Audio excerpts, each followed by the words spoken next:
வணக்கம். தமிழக வெற்றிக் கழகத்தின் மாவட்ட செயலாளர்களுக்கான அடுத்த கட்ட அறிவிப்புகள் இன்று வெளியாக உள்ள நிலையில், சென்னை ஈசிஆர் சாலையில் உள்ள அக்கட்சியின் தலைமை அலுவலகத்தில் இதுகுறித்த ஆலோசனைக் கூட்டம் நடைபெற்றது. பனையூரில் உள்ள கட்சி தலைமை அலுவலகத்தில் ஏற்கனவே விடுபட்ட மாவட்டங்களுக்கான பொறுப்பாளர்கள் மற்றும் மாவட்ட செயலாளர்கள் குறித்த அறிவிப்பு இன்று வெளியாக உள்ளதாக கூறப்படுகிறது. இதற்கான தமிழகத்தில் பல்வேறு பகுதியிலிருந்தும் கட்சியின் நிர்வாகிகள் மற்றும் தொண்டர்கள் அதிகாலை முதலே தலைமை அலுவலகத்திற்கு வரத் தொடங்கினர். இந்த நிகழ்வின் முக்கியமாக தலைவர் விஜய் நேரில் பங்கேற்று புதிய நிர்வாகிகளுடன் ஆலோசனை நடத்த உள்ளதாக தகவல் வெளியாகியுள்ளது. விஜய் வருகை மற்றும் நிர்வாகிகளிடையே ஏற்பட்ட சில பரபரப்புகள் காரணமாக அலுவலக வளாகத்தில் பாதுகாப்பு பணிகள் பல மடங்கு அதிகரிக்கப்பட்டது. இந்த நிலையில் இந்த நிகழ்வில் பங்கேற்க வந்த தூத்துக்குடி மாவட்ட தாவேக பெண் நிர்வாகி அஜிதா விஜயின் காரை தனது ஆதரவாளருடன் வழிமறித்த சம்பவம் பரபரப்பை ஏற்படுத்தியது. விஜய் மக்கள் இயக்கமாக இருந்தபோதே அதில் பணியாற்றி வந்தவர் அஜிதா. கட்சியாக மாறிய பின் பல்வேறு பணிகளை செய்து வந்தார்.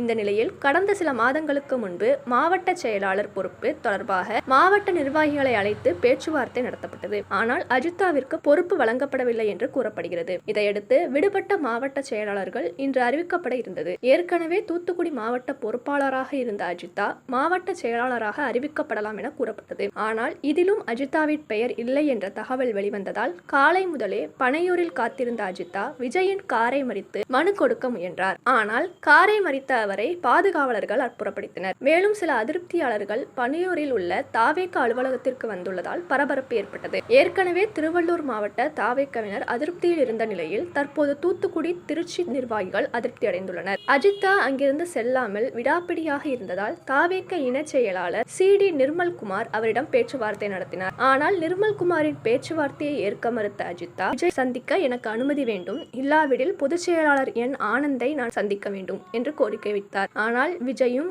ஆனந்தும் தற்போது வரை அவரை சந்திக்கவில்லை. இதனால் அஜிதா அவரது ஆதரவாளர்களும் தாவேக தலைமை அலுவலகம் முன்பு தர்ணா போராட்டத்தில் ஈடுபட்டனர். தலைவர் விஜய் வந்து பேச வேண்டும், இல்லை என்றால் இங்கிருந்து நகரமாட்டேன், என்ன நடந்தாலும் பரவாயில்லை, சாகும் வரை இங்கேதான் இருப்பேன் என்று அஜிதா தெரிவித்துள்ளார். மூலமா தலைமை மீது தளபதி மீது எங்களுக்கு நம்பிக்கை இருக்கு. சீக்கிரமா எங்களை கூட்டு பரிசீலனை பண்ணுவாங்க. என்னைக்குமே எங்களுடைய பயணம் தமிழக வெற்றி கழகத்தில் தளபதியாருக்கு மட்டுமே எங்களோட பயணம் தொடரும். எங்களோட உயிருள்ள கடைசி நொடி வரைக்கும் எங்களுடைய தமிழக வெற்றி கழகத்திற்காகவும் எங்கள் தளபதிக்காகவும் எங்களுடைய இறுதி மூச்சு வரை நாங்கள் பயணிப்போம். நன்றி.